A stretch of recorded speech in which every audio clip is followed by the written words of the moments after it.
You're looking at one of the oldest continuously traveled waterways in North America. These lakes, rivers, and forests of Maine's North Woods have been home, highway, and heartland to human beings for more than 12,000 years.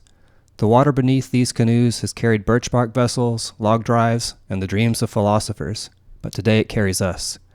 We're paddling the upper west branch of the Penobscot River, a route linking Lobster Lake to Chesuncook Lake, roughly 30 miles of quiet water through a wilderness that's changed remarkably little since the 19th century, and in some ways not at all since the last ice age shaped this landscape. Lobster Lake sits like a jewel in the woods, ringed by sandy beaches, hemmed by spruce and fir, with distant ridgelines rolling away to the horizon. It's one of Maine's most beautiful lakes, and almost no one outside of paddlers and fishermen has ever seen it. The Penobscot people knew this lake long before any European drew a map of it. Louis Neptune, a Penobscot man who guided the first documented ascent of Katahdin in 1820, called it Pescabijik, meaning branch of a dead water. In 1841, a state mapmaker labeled it Lake Matahumkeag. The name Lobster Lake eventually won out, though no one is entirely sure why, since there are of course no lobsters here. Lobster Lake sits within Maine's boreal transition zone, that vast belt of spruce, fir, birch, and tamarack that stretches across the northern tier of the continent. Look carefully along the shoreline and you'll see the characteristic silhouette of black spruce standing knee-deep in sphagnum moss. White cedar leans over the water at the boggy margins. The lake itself is cold and clear, oligotrophic, meaning nutrient poor in the way that produces gin-clear water and thriving fish populations. Brook trout finesse the shallows. Keep your eyes on the surface. The rings spreading outward from nothing are feeding fish.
Leaving Lobster Lake, we paddle down Lobster Stream, a gentle wooded connector that deposits us into the main current of the west branch of the Penobscot River. The river here is wide, unhurried, and almost hypnotically calm. The locals call this stretch the Upper West Branch, and it requires no whitewater skills whatsoever, just a paddle, an open mind, and a willingness to move at the river's pace. This landscape was scoured and shaped by the Laurentide ice sheet, which retreated from Maine roughly 12,000 years ago. The ice was, in some places, a mile thick. As it melted, it left behind this characteristic mosaic of lakes, bogs, rivers, and softly rounded ridgelines. The sandy beaches of Lobster Lake are glacial outwash sediment, sorted and deposited by meltwater rivers. We are paddling more or less in the wake of Henry David Thoreau. Thoreau made 3 expeditions to Maine in 1846, 1853, and 1857, and the West Branch of the Penobscot figured prominently in all of them. He documented these journeys in The Maine Woods, published posthumously in 1864. The essay he called Chesuncook, named for the lake at the end of this route, remains one of the great pieces of American nature writing. On his 1853 trip, Thoreau was guided by Joseph Atienne, a Penobscot man who would later become a tribal chief. On his final Maine journey in 1857, he was guided by Joe Polis, a sophisticated Penobscot leader, diplomat, and woodsman who owned a white clapboard house, had met Daniel Webster, and spoke multiple languages. Polis was, by any measure, a remarkable man, and Thoreau came to deeply admire him, though not without the condescension that was common to educated white men of his era. It was Polis who pointed out that this was not untouched wilderness to be discovered by a rider from Concord, it was his home. Polis shared Penobscot place names and their meanings, and gently but persistently reminded Thoreau that every feature of this landscape had a name, a history, and a human relationship that long predated European arrival. Somewhere along this stretch of river, you may pass what is still called Gero Island, a spot where Thoreau made camp on his 1853 journey, and noted in his journal, with the characteristic precision, the species of plants he found and the sounds of the forest at night. Thoreau wrote of Maine that it left, quote, "such an impression of stern yet gentle wildness on my memory as will not soon be effaced." Quote, standing on a riverbank here, that sentence doesn't require much imagination. The boulders you'll see along the shore, some the size of trucks, are glacial erratics carried here from distant ledges and simply dropped when the ice gave way. Along these riverbanks you may notice old iron hardware embedded in the rocks, or the ghostly remnants of river structures. These are echoes of the great log drives that defined this river for more than a century.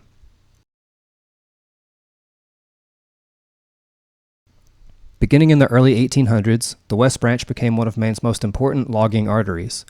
Millions of board feet of white pine and spruce were felled in the surrounding forests each winter, rolled onto the frozen river, and floated downstream each spring when the ice went out, bound for sawmills in Bangor, and later the enormous paper mills at Millinocket.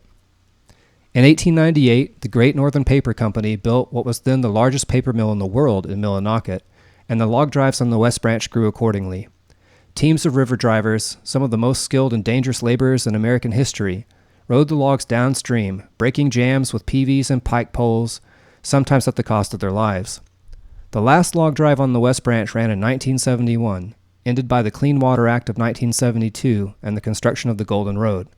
What remains is the river itself, restored to quiet.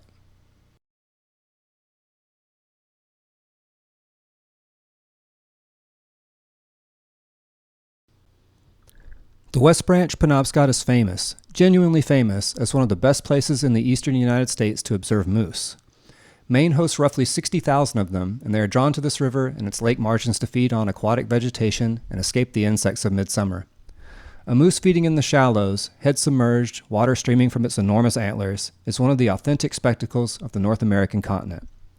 Watch also for common loons. The haunting wail of the loon is the sound of Maine itself. Loons are diving birds that can stay underwater for up to a minute and swallow fish whole. Bald eagles, once nearly extirpated from Maine by DDT, now fully recovered and frequently seen along this corridor.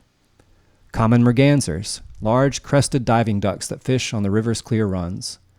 Belted kingfishers, rattling their mechanical call from low branches over the water. Beaver, the original engineers of this landscape. Beaver dams create ponds that slow water, raise water tables, and create habitat for dozens of other species. Thoreau admired them greatly. River otters, sleek, fast, and playful, occasionally seen sliding along the muddy banks. In the forest canopy overhead, the boreal bird community is extraordinary for those who stop and listen. White-throated sparrows, hermit thrushes, olive-sided flycatchers calling their emphatic, quick three beers from the treetops and in the deep spruce, the three-note descending whistle of the boreal chickadee.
The Penobscot Nation, part of the Wabanaki Confederacy, whose name means People of the Dawn Land, have lived along this river system for millennia.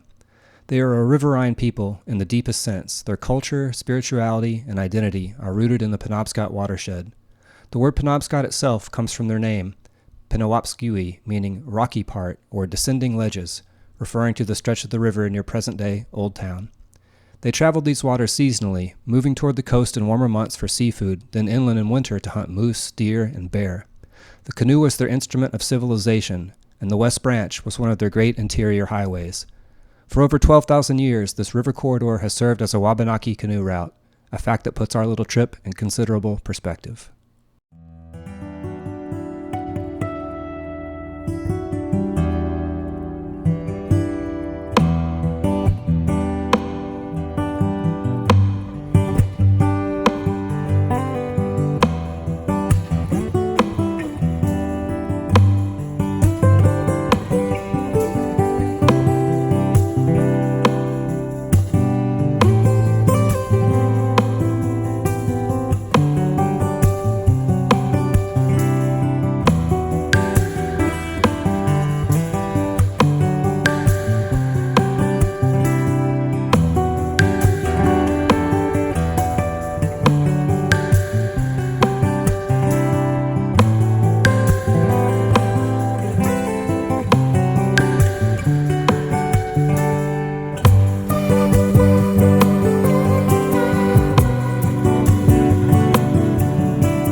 After arriving at the Piney Stream campsite, the following day we decided to paddle the stream itself.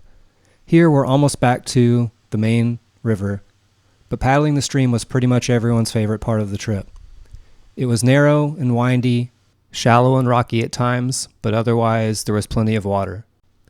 It was a nice break from the strong winds that we had been facing on the open water for the past 2 days.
We had a beautiful sunset on every single night of this trip, followed by stargazing in the dark skies of the North Maine Woods. There was about a quarter moon, which hid some of the stars, but we were able to study the constellations. We saw the reflection of Venus and Jupiter in the water below.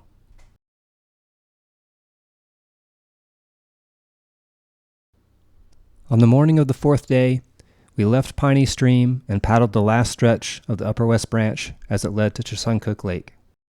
We were headed for Gero Island, which covers about 3,100 acres, making it the largest island on Chesuncook Lake. Paddling toward it across that wide expanse of water, it has the quality of a small country, wooded, quiet, ringed with a kind of undeveloped shoreline that's nearly vanished from the eastern U.S. Primitive campsites along the shore offer stargazing and the sound of loon calls with nothing to interrupt them. And then the lake opens. After miles of river corridor, the West Branch widens and releases you into Chesuncook Lake, 19 miles long, up to 4 miles wide, the third largest body of freshwater in the state of Maine. The sky doubles in size. The wind picks up from the northwest. And if the day is clear, there on the eastern horizon, unmistakable and enormous, is the profile of Mount Katahdin. The name Chesuncook comes from the Abenaki, the call of the Canada goose, shunk, combined with auk, meaning place. Chesuncook, the place of the goose, which tells you something about how long Canada geese have been coming here. The lake, as it exists today, is larger than the one Thoreau paddled. Chesuncook was expanded and deepened by a series of dams built in 1835, 1903, and finally 1916, when Rapaginus Dam, 92 feet high, was completed downstream. The current lake is roughly 22 miles long with a maximum depth of 150 feet and a surface area of 25,000 acres. It's part of the Northern Forest Canoe Trail, which runs 740 miles from New York to Maine. On the lake, watch for common loons nesting along sheltered coves. Maine hosts one of the densest loon populations in the lower 48 states. Ospreys hunting in long, hovering circuits over the water before diving, feet first, for fish. Landlocked Atlantic salmon and lake trout in the deep, cold water, Chesuncook is prized among anglers. White and yellow perch along the shallower margins, and the occasional black bear along the forested shoreline at dusk. Chesuncook Village appears at the lake's western shore like something from another century, because it essentially is. A cluster of weathered buildings, a small chapel, a cemetery moved uphill to spare it from flooding, and a dirt road that goes nowhere a car can easily reach. The village was originally an Abenaki encampment. The earliest known permanent resident of Chesuncook was a man of Indian descent who built a small cabin here and took in visitors before the logging era fully arrived. By the 1840s, with dams expanding the lake and making log drives possible further upstream, it had become a frontier lumbering outpost. By 1853, a woodsman named Ansel Smith built a log addition 80 feet long where lumbermen could find a room and board for $3.50 a week. Thoreau visited in 1853 and described it as having quite a harbor. He noted the smithy, the ice house, and the livestock. He was fascinated and slightly horrified. The logging culture represented everything he distrusted about commerce's relationship to wilderness. By 1900, Chesuncook Village had a population of 65. By 1920, during the height of the log drives, that number had grown to 250. Then the drives ended, the mills changed, the roads bypassed the lake, and Chesuncook returned to quiet. 7 of its historic buildings are listed on the National Register of Historic Places. Today, the village is reachable only by boat, floatplane, or snowmobile. A handful of year-round residents remain, proud of what this place has been and still is.